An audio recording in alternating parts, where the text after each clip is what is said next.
अस्सलाम वालेकुम मलगुरो जुनेद खान मजी परुन इमरान खान यो ट्वीट कړی دی ब्रेकिंग न्यूज़ در سره شریکوم په دې ट्वीट کې تاسو لخکاري عمران خان یو ویډیو هم ټچ کړی دا او دې سره لیکلي دي چې په یو ملک کې هم پر امن احتجاج کولو باندې خواتین تذلیل نه دي شوی او دا وخت په پاکستان کې چې یو جمهوریت ملک هم دی او یو اسلامي ملک هم دی چې پکې د خواتین تذلیل کیږي په سوجه باندې چې د یو پر امن احتجاج کولو بل عمران خان دا داوا هم کړی دا چې داسې خبرونه راځي چې خواتین سره چې کم خواتین کم زنانه گرفتار شوی دي په دغه سیاسي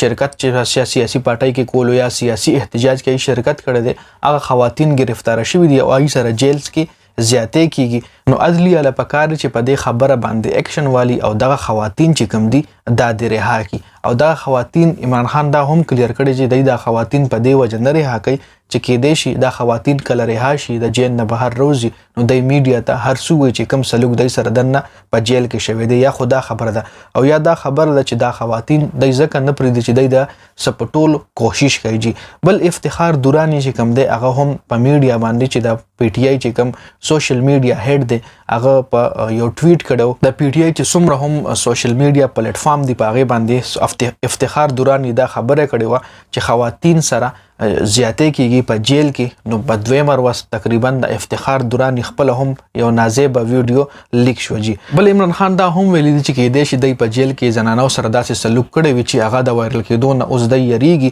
او بل د زنانه ځکه مطلب ګيري کړي دي او سره تشدد کیږي یا ور سره زیاتې کیږي چې د زنانه خواتین چې کوم دي بيخي د سیاست نه بارکه او آینده ټایم کې یو زنانه هم داسې مطلب سیاسي پارټي کې شرکتونه کې یا سیاسي جلسه کې شرکتونه کې د هغه زنانه دومره یریږي بل عمران خان دا دوا هم کړی دا چې تر اوسه پورې جیل کې هغه خواتینو سره مسلسل چیړ چاړ کیږي جنسي چیړ چاړ ور سره هم کې کمپلیټلی هکول یا مغه دا خبره کړې ده په خپل چې کوم ټویټر اکاونټ تاسو لخکاري هغه د درې ټویټس د دې حواله سره کړی دي څنګه چې دا ویډیو تاسو لخکاري ور سره بر د لیکل هم ښکاری کم تعلیم یافته مرګري ای ریټ کول شي جبل رانا سنولا چې کوم دوش په مخ کې مطلب پریس کانفرنس کړي او هغه کې رانا سنولا دا خبره کړي و چې عمران خان به دغه رنګ داوا کوي نو عمران خان اوس دا خبره هغه کلیر شو چې دی الریډي دا کارونه کړي په جیل کې خواتینو سره مطلب هغه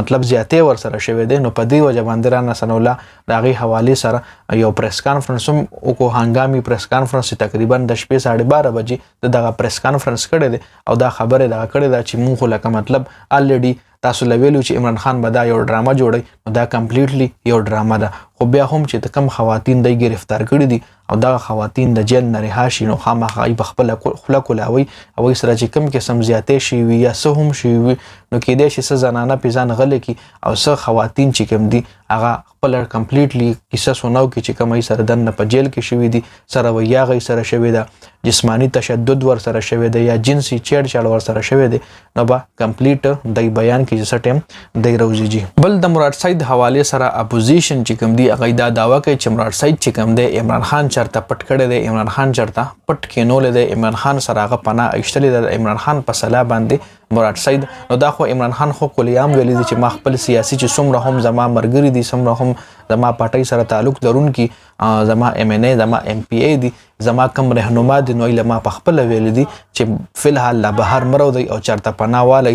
ځان سوشل میډیا ته یا میډیا باندې هیڅ کله هم مطلب خو کمپلیټلی ځان پناه کوي فلحال لا بهر مرو دی چې کله حالات ټیک شي گرفتاریان شروع دي یو سړی هم د پی ټی آی سره چې څوک هم وي هغه گرفتاری بکیږي نو ما خپل رهنما له خپل ویل دي چې چرته پناه واخلي چې کله حالات ټیک شي نو روزي ما صرف مراد سید نه ما هر د ما د پارټي هر رهنما له ویل دي چې ځان پناه کوي چې کله حالات ټیک شي بیا بروزي تر اوسه پورې دا اپډیټ شي د ویډیو کتلو زیاته مننه ویډیو مخکې ملګرو سره شریک کړئ جنید خان افیشل چینل هم سبسکرایب کړئ پیج هم لایک کړئ والسلام